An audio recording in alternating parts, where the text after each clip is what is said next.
Hi viewers, இன்னைக்கு weight loss ஜேர்னியில் again ஒரு நல்ல டாபிக், வெரி இம்பார்ட்டன்ட் அண்ட் அதிகம் பேசப்படுற ஒரு கொஸ்டின், இன்டர்மிட்டன்ட் ஃபாஸ்டிங். இது எப்படி பண்ணலாம்? Stay tuned.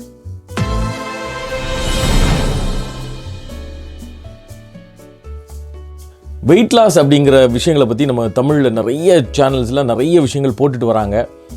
அது அப்ரிஷியேட்டபிள், நான் இல்லைன்னே சொல்ல மாட்டேன். பட் ரீசெண்டாக பார்த்தீங்கன்னா ஒரு சேனலில் ஒரு வெயிட் லாஸ் டிப்ஸ் இல்லை வெயிட் லாஸ் பற்றி ஒரு ஒரு இன்ஃபர்மேஷன் கொடுத்துருந்தாங்க. I was so disappointed. ஏன்னு கேட்டிங்கன்னா அதில் சொன்ன இன்ஃபர்மேஷன் எல்லாமே பார்த்தா லைக் இன்கரெக்ட். அதில் பாதி, அதுவும் இல்லாமல் அதில் சயின்டிஃபிக் பேஸ்ட் இன்ஃபர்மேஷனே இல்லை. விளக்கெண்ணெய் குடிங்கன்றாங்க, அதை பவுல் கிளென்சிங்கிறாங்க, நிறைய விஷயங்கள் இன்அப்ராப்ரியேட் அண்ட் இன்கரெக்ட் இன்ஃபர்மேஷனாக இருக்குது. இந்த இன்ஃபர்மேஷனை கேட்டுட்டு ஜனங்களும் பாவம் அதில் கீழே கமெண்ட்ஸை படித்து பார்த்தா இன்னும் ரொம்ப கஷ்டமாக இருந்துச்சு. அப்படியே ட்ரூலி பிலீவ் பண்ணுறாங்க. இது எல்லாத்தையும் ஒரு கிரெடிபிள் இன்ஃபர்மேஷனாக கொடுக்கணும், இல்லை ஒரு வேலிட் இன்ஃபர்மேஷனாக சயின்டிஃபிக் இன்ஃபர்மேஷனாக கொடுக்கணுங்கிறதுல தான் நான் இந்த இன்ஃபர்மேஷன் இன்றைக்கி நான் உங்களுக்கு கொடுக்குறேன். நான் யார் உங்களுக்கு ஒரு கிரெடிபிள் இன்ஃபர்மேஷன் கொடுக்கறதுக்கு அப்படின்னு உங்களுக்கு கேள்வி வரும். Like he is another YouTuber அப்படிங்கிறது மாதிரி தான் தோணும். பட் நான் என்னுடைய போர்ட்ஃபோலியோ போடுறேன். I'll tell myself briefly. நான் என்னை பற்றி நிறைய பேசிக்கிறது கிடையாது. But let me tell you. அதாவது நான் ஒரு ட்ரெயின்டு RN அண்ட் இங்கே பார்த்தீங்கன்னா நான் இப்போ டப்ளினில் அயர்லாண்டில் ஒரு 2006 யூனிவர்சிட்டி டீச்சிங் ஹாஸ்பிட்டல்ஸில் ஒர்க் பண்ணிவிட்டு அப்புறம் நிறைய ஏரியாஸில் ஒர்க் பண்ணியிருந்தேன். எஸ்பெஷலி பார்த்தீங்கன்னா நான் இந்த விஷயங்கள்லாம் படிக்க ஆரம்பித்தது பார்த்தீங்கன்னா நான் ஹையர் ஸ்டடீஸ் பண்ணும்போது நிறைய விஷயங்கள் இங்கே உள்ள காரியங்கள் எப்படி பண்ணுறாங்க, எப்படி என்ன விதத்தில் பண்ணுறாங்க அப்படிங்கிறத படிக்க முடிஞ்சு பார்க்க முடிஞ்சுது. ப்ளஸ் என்னென்னா ஒரு அடிக்ஷன் சர்வீஸில் ஒர்க் பண்ண ஆரம்பித்தேன். Really it opened my eyes அப்படின்னு தான் சொல்ல முடியும். லைக் ஒரு டிப்ளமோ இன் அடிக்ஷன்ஸ் பண்ணேன். ஸோ அங்கே என்ன நான் தெரிஞ்சுக்கிட்டேன் அப்படின்னா, லைக் இந்த obesity it's a form of food addiction. இதை நம்ம ஒத்துக்கிட்டே ஆகணும். But let's focus on today's topic. இது இன்னைக்கு என்னன்னு பார்க்கலாம். ஸோ இன்டர்மிட்டன்ட் ஃபாஸ்டிங் இது ஏன் இவ்வளவு ஃபேமஸாக இருக்குது அண்ட் ஏன் இவ்வளோ இம்பார்ட்டண்ட்டாக இருக்குது? ஸோ இது எல்லாத்தையுமே நம்ம கொஞ்சம் கொஞ்சமாக பார்ப்போம். அண்ட் இன்னைக்கு நான் கொடுக்குறது ஒரு இன்ட்ரோடக்டரி வீடியோ தான். இது மேலோட்டமாக சொல்லிட்டு போயிடுறேன். பட் இன்டெப்த்தான ஒவ்வொரு டாப்பிக்குமே உங்களுக்கு அப்பப்போ இது ஒரு சீரீஸ் மாதிரி இல்லாட்டாலும் லைக் இதை பற்றி சொல்லிகிட்டே இருக்கணும்னு விரும்புகிறேன். So keep tuned. First fasting அப்படின்னாவே நமக்கு ஆட்டோமேட்டிக்காக நம்ம மைண்ட் செட்டில் இருக்கிறது இந்த பட்னி இருக்கிறது. இங்கிலீஷில் பார்த்தீங்கன்னா ஃபாஸ்டிங் அண்ட் ஸ்டார்வேஷன் அப்படின்னு 2 வார்த்தை இருக்குது. இந்த ஃபாஸ்டிங்கிறது பிளான்டாக நம்மளுடைய டயட்டை ஸ்ட்ரெச் பண்ணி எப்போ தேவை எப்போ தேவையில்லை அப்படின்னு பிளான் பண்ணி பண்ணுறது ஃபாஸ்டிங். வேறு ஸ்டார்வேஷன்னா வேறு வழியே இல்லை, பட்னி கிடந்தாகணும். இல்லை எங்கேயோ ஒரு இடத்துல இப்போ காட்டில் கிடக்கிறோம், ஃபுட்டு கிடைக்கல, இல்லை ஒரு புது இடத்துக்கு வேலைக்கு வந்திருக்கிறோம், கையில் காசு இல்லை, நம்ம வழி இல்லாமல் ஸ்டார்வேஷன் பண்ணுறோம், அப்படிங்கிறது ஸ்டார்வேஷன். ஸோ இதுக்கு ரெண்டுக்குமே நிறைய வித்தியாசம் இருக்குது. நம்ம வெயிட் லாஸ் பண்ணுறோம் அப்படிங்கிறதுக்காக ஸ்டார் பண்ணி பட்னி கிடந்து போகணுன்னு அவசியமே கிடையாது. பிளான் பண்ணி எந்த டயட்டை எப்போ எடுக்கணும் அப்படின்னு நினச்சி பண்ணோன்னா இட் இஸ் ஃபாஸ்டிங். ஸோ இந்த ஃபாஸ்டிங்கில் இன்டர்மிட்டன்ட் ஃபாஸ்டிங் அப்படிங்கிற டெர்மினாலஜி இப்போ ரொம்ப பயங்கர ஃபேமஸ். இந்த இன்டர்மிட்டன்ட் அப்படின்னா விட்டு விட்டு, லைக் தொடர்ந்து இல்லாமல், தொடர்ந்து அப்படியே ஃபாஸ்டிங் இல்லாமல் விட்டு விட்டு நம்ம சாப்பிட்றதோ இல்லை விட்டு ஒரு பிரேக் எடுக்கிறதோ தான் நீங்கள் இன்டர்மிட்டன்ட் ஃபாஸ்டிங். இந்த 2 வேர்டும் இருக்குது, and intermittent and fast. So இந்த இன்டர்மிட்டன்ட் ஃபாஸ்டிங்கில் என்ன மாதிரி பண்ணலாம், ஏன் இதை பண்ணணும் முதல்ல அதுக்கு பார்ப்போம். நிறைய இன்டர்மிட்டன்ட் ஃபாஸ்டிங் நிறைய பெனிஃபிட்ஸ் நமக்கு கொடுக்குது. ஏன்னு கேட்டிங்கன்னா நம்ம உடல் மேக்ஸிமம் ஃபுட்டு எடுக்கும்போது 2 விஷயம் தான் இதில் பேசிக்காக 2 விஷயம். நம்ம ஃபீடிங் டைம், நான் ஃபீடிங் டைம். இந்த ஃபீடிங் டைமில் நம்ம உடம்புல வேலையாக இன்சுலின் கடகடான்னு சுரக்குது. ஸோ இந்த ஃபீடிங் டைமை தவிர்த்து நோ ஃபீட் டைமை நம்ம எக்ஸ்டெண்ட் பண்ண இன்சுலினுடைய வேலையை குறைக்கிறோம். ஒன்ஸ் இன்சுலினுடைய வேலையை குறிச்சிட்டோம் அப்படின்னா மற்ற ஹார்மோன்ஸ் எல்லாமே நமக்கு ஹெல்ப் பண்ணும். பாடியில் ஒவ்வொரு ஹவர் உங்களுடைய ஃபாஸ்டிங்கை எக்ஸ்டெண்ட் பண்ண நிறைய பெனிஃபிட்ஸ் இருக்குது. லைக் என்னன்னு சொன்னோன்னா ஆட்டோஃபேஜி அப்படின்னு சொல்லி ஒரு ஸ்டேஜ் இருக்குது. என்னென்னா நம்மளுடைய ரிப்பேரிங் செல்ஸை புதுமைப்படுத்துகிற ரீசைக்கிள் பண்ணுற ஒரு ஃபேஸ் ஆட்டோஃபேஜி அப்படின்னு ஒரு ஃபேஸ் இருக்குது. இந்த ஃபேஸ் எல்லாம் பார்த்திங்கன்னா ப்ரொலாங்டு ஃபாஸ்டிங் இருந்தால் தான் உடம்புல நடக்கும். ஏன்னா நம்ம இந்த ஸ்டேஜுக்கு இந்த ரீசைக்ளிங் வேலையவே நம்ம பண்ணுறதில்ல. எப்போவுமே நம்ம சாப்பிட்டுட்டு இருக்கனால ஆட்டோமேட்டிக்காக வந்து இந்த பாடி ஹோல் ஃபங்க்ஷனுமே வந்து இதுக்கு ஒரு டைம் கொடுக்குறதே இல்லை. லைக் சாப்பிட்றோம், டைஜஸ்ட் பண்ணுறோம், எனர்ஜி கொடுக்குறோம். ஒரு டைமில் எனர்ஜி இல்லை அப்படின்னா தான் இந்த ஸ்டேஜ் இந்த மாதிரி வேலைகள்லாம் நம்ம உடம்பு பண்ண ஆரம்பிக்கும். ஸோ இதனால தான் இட்ஸ் ஸோ பெனிஃபிஷியல். இந்த ஃபாஸ்டிங் வந்து நமக்கு இன்னைக்கு நேத்திக்கு இல்லை, பல ஆண்டு வருஷங்களாக, பல 100 ஆண்டு வருஷங்களாக வந்து இது நடந்துகிட்ருக்கு. என்னென்னு கேட்டிங்கன்னா, நிறைய பேர் சொல்கிறது காமனாக, நான் அது உங்களுக்கு ஜஸ்ட் ப்ரீஃபாக சொல்லிட்டு போயிடுறேன். லைக் நம்ம இப்போ ஒரிஜின் தியரி பற்றி பேச வேண்டாம். பட் பல 1000 வருஷத்துக்கு முன்னால் எப்படி மனுஷன் வந்து வேட்டையாடி சாப்பிட்டுட்டு இருந்தானோ, அப்போ வந்து ஒரேடியாக வந்து வேட்டை கிடைக்காது. லைக் போவான், கிடைக்கிறத எடுத்து சாப்பிடுவான். லைக் அடுத்த வேட்டை கிடைக்கிற வரைக்கும் வந்து அவன் ஸ்டார்வேஷன் பண்ணி தான் ஆகணும். அவனை நம்பி ஒரு குரூப் பின்னால் இருக்கும். இந்த மாதிரி எல்லாமே இந்த ஹிஸ்டாரிக்கலாக நம்ம வந்தனால நம்ம பாடி வந்து is adapted to fasting state. இதை வந்து லேட்டர் ஆன் ஸ்டேஜில் வந்து பார்த்திங்கன்னா ரிலீஜியஸ் ஆஸ்பெக்டில் வந்து நம்ம வச்சுருந்தாங்க. ஃபாஸ்டிங்கிறத வந்து ரிலீஜியஸ் ஆஸ்பெக்டில் இன்றைக்கும் ஃபாலோ பண்ணுறாங்க. எவ்ரி ரிலீஜன் வந்து இந்த ஃபாஸ்டிங்கை ஃபாலோ பண்ணுது. ஏன் ரிலீஜியஸ் பண்ணும்போது வந்து முக்கியம் அப்படின்னா, இப்போ வந்து நம்ம சயின்டிஃபிக்கலாக பேசுகிறோம், ரிலீஜன், ஸ்பிரிச்சுவல் எல்லாமே பேசுகிறோம். பட் பல ஆண்டுகளுக்கு முன்னால் யோசிச்சிங்கன்னா, ஒரு விஷயத்தை வந்து நமக்கு வந்து சொல்லணும், மக்களுக்கு வந்து சொல்லணும் அப்படின்னா ரிலீஜனை வச்சு தான் கட்டுப்பாடு விஷயங்கள் எல்லாமே சொல்லி கொடுத்தாங்க. இதை ஃபாலோ பண்ணால் தான் கடவுளுக்கு வந்து கரெக்டாக இருக்கும் அப்படிங்கிற சொல்லும்போது தான் பீப்புள் ஸ்டார்டட் ஃபாலோவிங். இதுதான் சிம்பிள் விஷயம்.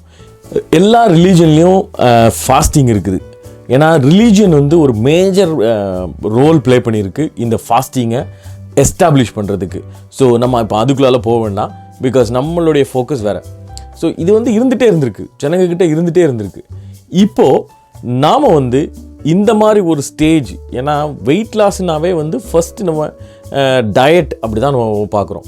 ஸோ பேசிக்கலாக பார்த்திங்கன்னா என்ன டயட் எடுத்தாலும் ஒரு கலோரி இன் கலோரி அவுட், அந்த பேலன்ஸ் என்னைக்கு லாஸ் ஆகுதோ அப்போ வந்து எக்ஸாம்பிள் இப்போ வந்து கேலரி நிறைய எடுத்துகிட்டே இருக்கும் ஆப்வியஸ்லி, அதனால தான் வந்து வெயிட் கெயின் இருந்துகிட்ருக்கு. ஸோ கேலரி எடுக்க ஸ்டோரேஜ் ஆகிட்டே இருக்கும். அதை வந்து பேர்ன் அவுட் பண்ணுறதுக்கு நம்ம சான்ஸ் கொடுக்குறதே இல்லை, பிகாஸ் நம்மளுடைய லைஃப் ஸ்டைல் எல்லாமே மாறி போச்சு. ப்ளஸ் நிறைய ஹார்மோனல் சேஞ்சஸ், நிறைய விஷயங்கள் இருக்குது. இதனால் அந்த எனர்ஜி பேர்ன் ஆகிறதோ இல்லை எனர்ஜி ஸ்பெண்டிங்கோ இல்லை. ஸோ அந்த மிஸ்பேலன்ஸில் தான் நம்ம எக்ஸஸாக வந்து ஸ்டோர் பண்ணிகிட்டே இருக்கோம், எஸ்பெஷலி கார்போஹைட்ரேட். ஸோ இதை வந்து நம்ம குறைக்கணும் அப்படின்னா நம்மளுடைய இன்டேக்கை நிறுத்திட்டு ஏற்கனவே ஸ்டோர் பண்ணியிருக்கிற இந்த எனர்ஜியை வெளியில் எடுத்தால் தான் நமக்கு வெயிட் லாஸ் நடக்கும். ஸோ இதுதான் பேசிக் ரூல். ஸோ இந்த விஷயத்தை தான் நம்ம வந்து ஃபாஸ்டிங்கிற விஷயத்தில் பண்ணுறோம். அதை வந்து ஸ்டார் பண்ணாமல் நான் ஆல்ரெடி சொன்ன மாதிரி ஃபாஸ்டிங்னு ப்ராப்பராக பண்ண போகிறோம். ஸோ இதில் வந்து என்னென்ன ஃபுட் எடுக்கணும் அப்படின்னு எந்தெந்த டைமில் எடுக்கணும், இதெல்லாம் தான் முக்கியம். ஸோ டு ஸ்டார்ட் வித் பார்த்திங்கன்னா, நம்ம எல்லாருமே ஒரு சம் ஃபார்ம் ஆஃப் ஃபாஸ்டிங் நம்ம பண்ண தான் செய்கிறோம். எப்படின்னா, இப்போ தூங்க போகிறதுக்கும் காலையில் எழும்புறதுக்கும் பிட்வீன் மினிமம் ஒரு 8 ஹவர்ஸாவது நம்ம சாப்பிடாமல் இருப்போம் இல்லையா? ஸோ இது வந்து ஒரு ஃபாஸ்டிங் பீரியட். ஸோ அதனால தான் நம்ம காலையில் வந்து பிரேக்கிங் த ஃபாஸ்ட், பிரேக்ஃபாஸ்ட்டுன்னு சொல்கிறோம். ஸோ இந்த ஃபாஸ்டிங்கை வந்து நம்ம காலையில் எடுக்காமல் அப்படியே கொஞ்சம் ப்ரொலாங் பண்ணி வந்தோம் அப்படின்னா, இப்போ நைட்டு வந்து நீங்கள் ஒரு 9 மணிக்கு சாப்பிட்ருக்கீங்க, திரும்ப காலையில் 9 மணிக்கு சாப்பிட்றீங்க அப்படின்னா ஆப்வியஸ்லி நீங்கள் வந்து ஒரு 12 பண்ணுறீங்க. ஸோ இந்த 12 ஹவர்ஸ் நம்ம சாப்பிட்ற பீரியடு, 12 ஹவர்ஸ் சாப்பிடாத பீரியடு, இன்க்ளூடிங் காஃபி டீ எதுவுமே எடுத்துருக்கக்கூடாது. லைக் காஃபி டீனா நான் காஃபி டீ என்னன்னு சொல்கிறேன். லைக் நம்ம கார்போஹைட்ரேட் இல்லாத காஃபியை பற்றி நம்ம அப்புறம் பேசுவோம். ஸோ இது வந்து நார்மலி 12 ஃபாஸ்டிங். இது எல்லாருமே நம்ம பண்ணுற விஷயந்தான். இதில் இன்டர்மிட்டன்ட் ஃபாஸ்டிங் எப்போ ரூல் ஆகுது அப்படின்னா, கொஞ்சம் அதை கூட நம்ம எக்ஸ்டெண்ட் பண்ணுறோம் அப்படின்னா, இப்போ வந்து இந்த 12 வந்து அப் டு நம்ம மதியானம் வரைக்கும் இழுத்துட்டோம் அப்படின்னா 16 ஹவர்ஸ் சாப்பிடாமல் இருக்கிறது. இந்த 16 ஹவர்ஸ் சாப்பிடாமல் இருந்துட்டோம் அப்படின்னா லைக் ஓரளவு நம்ம ஃபாஸ்டிங் பண்ணிட்டோம். அண்ட் தென் அது வந்து 16-8 இந்த ஃபார்முலா படி 16-8 அப்படின்னு நார்மலாக எல்லாம் சொல்கிறோம். அந்த இன்டர்மிட்டன்ட் ஃபாஸ்டிங் நம்ம பண்ணுறோம். ஸோ இதில் வந்து இப்போ நம்ம மதியானம் சாப்பிட்றோம், அதுக்காக வந்து நம்ம எடுத்த உடனே பெரிய ஹெவியாக சாப்பிட்டோம் அப்படின்னா the whole point of fasting is gone. இந்த ஹோல் பாயிண்ட் ஃபாஸ்டிங் என்ன அப்படின்னா அதுக்கு வந்து நம்ம கீட்டோசிஸ்ங்கிற ஸ்டேஜ் அட்டன் பண்ணுறது. இதை பற்றி நிறைய வீடியோ நம்ம பேசிட்டோம், பட் ஸ்டில் நான் இதில் கொஞ்சம் கூட டச் பண்ணி தான் வருவேன். இப்போது இந்த 16/8 ஃபாஸ்டிங்கை நல்லபடியாக பண்ணிகிட்டே இருக்கோம் அப்படின்னா லைக் என்ன பண்ணலான்னா இதை எக்ஸ்டெண்ட் பண்ணி ஈவன் we can do 20 அப்புறம் ஒரு 4. இது எப்படின்னு கேட்டிங்கன்னா இட்ஸ் நியர்லி லைக் ஓமாட் தான், லைக் 1 meal a day அந்த ஃபாஸ்டிங் தான். ஓமாட் இன்னும் கொஞ்சம் கூட ஸ்ட்ரிக்டாக இருக்கும். எப்படின்னா லைக் 1 hour அதில் சாப்பிட்டுட்டு மீதி 23 hours வந்து நம்ம ஃபாஸ்டிங் இருக்கிறது. பட் இந்த 16/8 நம்ம வந்து ஓரளவு சக்ஸஸ் பண்ணிட்டோன்னா அடுத்தது போகிறது வந்து 20/4. 24 இல்லை, லைக் 20 hours வந்து நம்ம ஃபாஸ்டிங்கில் இருந்துட்டு எக்ஸாம்பிள் ஈவினிங் ஒரு 6 o'clock வரைக்கும் நம்ம இழுத்துட்டோம் அப்படின்னா ஒரு 6க்கு சாப்பிட்டுட்டு leave it alone. Like maybe இன்னும் ஒரு 2 hours கழித்து ஒரு 8-8:30 மணிக்கு ஒரு சின்ன டீயோ இல்லை வந்து பிளாக் காஃபியோ, லைக் காஃபி குடித்தா உங்களுக்கு தூக்கம் வராதுன்னா just go with small tea குடிச்சிட்டு அப்படியே போனோம் அப்படின்னா, இல்லை சூப் கூட எடுத்துக்கலாம். இந்த மாதிரி போனால் லைக் அது வந்து 20/4. இப்போது ஒரு நாள் சாப்பிடாமல் இருந்துட்டு அடுத்த நாள் சாப்பிட்றோம் அப்படின்னா அது ஆல்டர்னேட் டே. இது வந்து அனதர் டைப் ஆஃப் ஃபாஸ்டிங். ஒரு நாள் ஃபுல்லாக 24 hours சாப்பிடாமல் இருந்துட்டு அகெயின் அடுத்த நெக்ஸ்ட் டேயில் மட்டும் சாப்பிட்றது, இது ஆல்டர்னேட்டாக அழகாக போயிட்டே இருக்கும். இப்படியே நிறைய பார்த்தீங்கன்னா இப்போ ஸ்டேஜ் பை ஸ்டேஜாக பார்த்தீங்கன்னா நிறைய பேர் there are people 2 days 3 days fast பண்ணிவிட்டு ஒன்ஸ் இன் 2 days சாப்பிட்றவங்க, ஒன்ஸ் இன் 3 days சாப்பிட்றவங்க இப்படிலாம் இருக்காங்க. ஸோ இதெல்லாம் வந்து அல்டிமேட் ஸ்டேஜ். இன்னொன்று சொல்கிறாங்க லைக் இந்த 3 days ஃபாஸ்டிங்லாம் வந்து மேபி நீங்கள் ஒரே ஸ்ட்ரெச்சில் பண்ணணும்னு அவசியம் கிடையாது. ஒன்ஸ் இன் 3 monthsோ இல்லை ஒன்ஸ் இன் 6 monthsோ இது பண்ணுனா உடம்பை வந்து ஒரு கிளென்ஸ் பண்ணுற ஒரு ஸ்டேஜ் வரும். லைக் ஆட்டோஃபேஜி ப்ளஸ் பார்த்தீங்கன்னா உங்களுக்கு இந்த மைட்டோகாண்ட்ரியா அப்படின்னு சொல்லுவாங்க இல்லையா, like the power house of the cell. இந்த மைட்டோகாண்ட்ரியாவில் வந்து அப்படி பர்ஸ்ட் ஆஃப் எனர்ஜி நமக்கு ப்ரொடியூஸ் ஆகும். ப்ளஸ் வந்து நம்ம கேட்டோகோலமைன்ஸ், அதாவது நியூரோ டிரான்ஸ்மிட்டர்ஸில் இருக்கக்கூடிய கேட்டோகோலமைன்ஸ் வந்து நம்ம பாடியை வந்து அப்படியே ஒரு ஃபாஸ்ட் பேஸில் வந்து கொண்டு போயிட்டு இருக்கும். ப்ளஸ் வந்து என்னென்னு பார்த்தீங்கன்னா கார்டிசோல் அப்படிங்கிற ஒரு ஹார்மோன் நமக்கு தெரியும். இந்த கார்டிசோல் தான் வந்து ஸ்ட்ரெஸ் ரிலேட்டட் ஹார்மோன். இந்த கார்டிசோலை வந்து கம்மி பண்ணாவே வந்து ஸ்ட்ரெஸ் இருக்காது. அண்ட் இது எப்படியெல்லாம் நடக்கும் அப்படின்னா க்ரோத் ஹார்மோன் வந்து எக்ஸஸாக ப்ரொடியூஸ் ஆகும். ஸோ இது மாதிரி நிறைய நான் இப்போ டெர்மினாலஜிலாம் சொல்லி உங்களுக்கு குழப்பம் வரும்ல, லைக் மேலோட்டமாக சொல்கிறனால லைக் இது எல்லா ஹார்மோன்ஸையும் வந்து பேலன்ஸ் பண்ணும். அண்ட் மோரோவர் இந்த ஹார்மோன்ஸை பற்றி பேசும்போது இன்னொரு விஷயம் வந்து தைராய்டு another இம்பார்ட்டன்ட் ஃபேக்டர். எல்லாரும் கேட்குற ஒரு விஷயம் வந்து தைராய்டு இருக்கிற நாங்கள் வந்து டயட் பண்ண முடியுமா, கீட்டோ டயட் பண்ண முடியுமா, ஃபாஸ்டிங் பண்ண முடியுமா? Yes you can. ஆனால் வந்து ஒரு சின்ன வேர்ட் ஆஃப் காஷன் மட்டும் எடுத்துகிட்டு பண்ணிட்டா இட்ஸ் ஃபைன். ஏன்னு கேட்டிங்கன்னா தைராய்டு வந்து ஸ்லோ டவுன் ஆகிறதுக்கு சான்ஸ் இருக்கான்னு கேட்பாங்க. ஆக்சுவலி இந்த தைராய்டு வந்து ஸ்லோ டவுன் ஆகாது. இந்த தைராய்டு ஸ்டிமுலேட்டிங் ஹார்மோன்ஸ் வந்து கொஞ்சம் ஸ்லோ ப்ரொடக்ஷன் இருக்கும். ஸோ இது வந்து ஒரு டெம்பரரி பீரியட் தான். அதுக்கப்புறம் பார்த்திங்கன்னா லைக் அல்டிமேட்லி ஹோல் ப்ராசஸ் நடக்க பாடி வந்து அந்த நியூவர் ப்ராசஸ்க்கு அட்ஜஸ்ட் ஆகும். இந்த அட்ஜஸ்டிங் பீரியடில் நம்ம கொஞ்சம் கன்ஸ்டன்ட் பண்ணிட்டோன்னா like will be more successful. இந்த ஹார்மோனை பற்றி டெஃபினெட்லி நம்ம ஒரு எக்ஸ்க்ளூசிவ் வீடியோ பேசுவோம். அப்போ தான் வந்து லைக் ஈச் அண்ட் எவ்ரி ஹார்மோனை பற்றி பேச முடியும். இப்போ நான் வந்து ஜென்ரலாக சொல்கிறனால இப்படியெல்லாம் போயிடும். ஸோ இது வந்து இந்த இன்டர்மிட்டன்ட் ஃபாஸ்டிங் டைப்ஸ். இப்போது இந்த ஃபாஸ்டிங் பண்ணும்போது என்ன மாதிரி சாப்பாடு நம்ம எடுத்துக்கலாம், எது நமக்கு பெனிஃபிட் ஆகும். ஸோ இதை பற்றி பேசணும் அப்படின்னாவே ஆட்டோமேட்டிக்லி நம்ம ஃபாஸ்டிங் இருக்கும்போது என்ன நடக்கும் அப்படின்னா ஒரு செகண்ட் டேலே பார்த்திங்கன்னா நமக்கு கீட்டோன்ஸ் ப்ரொடியூஸ் ஆக ஆரம்பிச்சிடும். கீட்டோன் தான் வந்து அல்டிமேட் எனர்ஜி. லைக் எப்படி பார்த்திங்கன்னா இப்போது கார்போஹைட்ரேட்டு எப்படி நமக்கு வந்து ஒரு எனர்ஜியை கொடுக்குதோ அதே மாதிரி ஃபேட்லேருந்து ஃபேட் பிரேக் டவுன் ஆகி வரக்கூடியது தான் இந்த கீட்டோன் எனர்ஜி. இந்த கீட்டோன் எனர்ஜி வந்து ஒரு ஃபென்டாஸ்டிக் எனர்ஜி ஃபார் பிரெயின். நம்ம பிரெயின் வந்து இந்த எனர்ஜியை ரொம்ப அப்படியே உடனே கிராஸ் பண்ணிக்கும். பிகாஸ் நமக்கு வந்து ஒரு அல்டிமேட் பவர் இருக்கும். இதை நீங்கள் எந்த பேப்பர் எடுத்து வாசித்தாலும் தெரியும். Like any scientific paper will tell you this truth. நான் வந்து சொல்லணும்னு அவசியம் கிடையாது. என்னென்னா இனிஷியலி இந்த கீட்டோன் எனர்ஜியை வந்து கண்டுபிடிச்சி இதை யூஸ் பண்ணதே வந்து பார்த்திங்கன்னா எப்பிலெப்டிக் சில்ட்ரனுக்கு. ஸோ அதனால் இட்ஸ் ஹையர் எனர்ஜி. இப்போது இந்த கீட்டோன் எனர்ஜியில் நம்ம இருந்துகிட்டே இருக்கும்போது ஃபாஸ்ட்டை பிரேக் பண்ணுறோம் அப்படின்னா அகெயின் ஹை ஃபேட் டயட்டும் ப்ரோட்டீன் கொஞ்சம் இருந்து கார்போஹைட்ரேட் லெஸ்ஸாக எடுக்கிற உணவாக எடுத்தோம் அப்படின்னா இந்த நம்ம அல்டிமேட்லி வெயிட் லாஸுங்கிற இந்த விஷயம் நமக்கு கிடைக்கும். ஸோ வெயிட் லாஸ் மாத்திரம் கிடையாது இந்த டயட்டுடைய பெனிஃபிட். பட் இந்த டயட்டில் பார்த்திங்கன்னா கடான்னு வெயிட் லாஸ் ஆகும். ஸோ அது வந்து the most benefit out of this diet. But அந்த பெனிஃபிட்டை கொஞ்சம் ஃபாஸ்டன் பண்ணணும், இல்லை அதில் ஃபுல் பெனிஃபிட் அடையணும் அப்படின்னா அந்த இன்டர்மிட்டன்ட் ஃபாஸ்டிங்கை ஃபாலோ பண்ணி low carb high fat diet எடுத்தீங்கன்னா பாடி வந்து அந்த கீட்டோசிஸ் ஸ்டேட்டை வந்து அப்படியே சஸ்டெயின் பண்ணி ப்ரொலாங் பண்ணிகிட்டே போயிட்டுருக்குமே தவிர இடையில கார்போஹைட்ரேட் எனர்ஜிக்கு சுவிட்ச் ஆகாது. நிறைய பேர் ஒருத்தங்க கேட்டிருந்த கேள்வியுமே வந்து அதுதான். நான் வந்து ஒரு I don't want to mention அந்த டயட்டு, இந்த டயட்டில் இருக்கிறேன் ப்ளஸ் இன்டர்மிட்டன்ட் ஃபாஸ்டிங்கும் இருக்கிறேன், ஆனால் எனக்கு வெயிட் லாஸே ஆகலை அப்படின்னு கேட்டிருந்தாங்க. எஸ், இதுதான் விஷயம். என்னென்னா அந்த கீட்டோசிஸ் செயின் பிரேக் ஆகிட்டு தென் கார்போஹைட்ரேட் எனர்ஜிக்கு சுவிட்ச் ஓவர் பண்ணிவிட்டு திரும்ப இங்கே வரும்போது it is not easy. Weight லாஸே நடக்காது.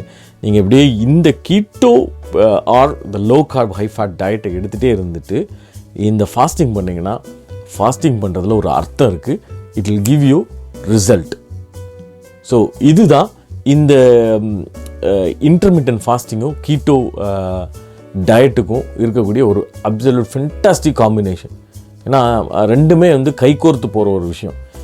இது அதை கூட்டிகிட்டு போகும், இது இதை கூட்டிகிட்டு போகும். ஸோ இப்படி நம்ம பண்ணும்போது வெயிட் லாஸ் வந்து ரொம்ப கால்குலேட்டடாக எந்த ஒரு பிரச்சனையும் இல்லாமல் ஸ்மூத்தாக நடக்கும். ஏன்னா இந்த இன்டர்மிட்டன்ட் ஃபாஸ்டிங் வந்து ஒரு மேரத்தான். லைக் இட்ஸ் நாட் வந்து இப்போ 100 மீட்டர்ஸ் மாதிரி ஒரு ஸ்ப்ரிண்டிங் கிடையாது. உடனே எடுத்த உடனே அப்படி ஓடிடலாம் அப்படின்னு நினச்சா நடக்காது. Like it is a marathon, it is a battle. But இந்த பேட்டிலில் லாங் ரன் பண்ணணும் அப்படின்னா magnificent result. So stay tuned. கண்டிப்பாக இந்த ஒவ்வொரு பார்ட்டியுமே வந்து நான் உங்களுக்கு வந்து ஒரு தனி வீடியோவாக நான் உங்களுக்கு போடுறேன். லைக் ஹார்மோன்ஸ் எப்படி, என்ன ஃபுட் எடுக்கலாம், எப்போ எடுக்கக்கூடாது, ஒரு கிளிம்ஸ் சொல்லிட்டு போயிடுறேன். லைக் என்னென்னா இப்போ வந்து ஃபாஸ்டிங் இருக்கிறோம் அப்படின்னா இல்லை எப்போ ஃபாஸ்ட்டை பிரேக் பண்ணணும், எப்படி பிரேக் பண்ணணும், இதெல்லாமே இருக்குது. சும்மா எடுத்த உடனே நான் போய் 4 பரோட்டா சாப்பிட்டேன் அப்படின்னா வந்து லைக் கான். அதே மாதிரி காஃபி வந்து ஒரு முக்கியமான ஃபேக்டர். நம்ம வந்து காஃபி வந்து நம்ம ஊரில் வந்து எப்படி பழகிட்டோம்னா பாலை ஊற்றி அதில் கொஞ்சோண்டு காஃபி தூளை போட்டு குடிக்கிறது தான் காஃபின்னு நம்ம வச்சுருக்கோம். அப்படி குடித்தோன்னா அந்த காஃபியோட எஃபெக்டே போயிடும். Actually milk is a killer இந்த காஃபி. இது நம்ம இன்னொரு இதில் கண்டிப்பாக பேசுவோம். வெறும் coffee, black coffee without even sweetener போட்டு குடித்தாதான் இந்த டயட்டில் ஹைலி எஃபெக்டிவாக இருக்கும். அண்ட் செகண்டு இன்னொரு நல்ல ஒரு ஃப்ளூயிட் எதுன்னு கேட்டிங்கன்னா நல்ல சூப்பு, ஆட்டுக்கால் சூப்பு. இதை அடிக்கிறதுக்கு வேறு எதுவுமே கிடையாது. இந்த ஃபாஸ்டிங்கை பிரேக் பண்ணிவிட்டு இந்த மாதிரி ஒரு சூப்பை குடிச்சிங்க அப்படின்னா லைக் கீட்டோசிஸும் ப்ரொலாங் ஆகும், பாடிக்கு தேவையான மினரல்ஸ் எல்லாமே கிடச்சிரும். இது வந்து எப்படின்னு இன்னும் வரக்கூடிய வீடியோஸில் டெஃபினெட்லி இன்டெப்த்து பேசுவோம். தேங்க்ஸ் ஃபார் வாட்சிங். See you in the next video. Bye.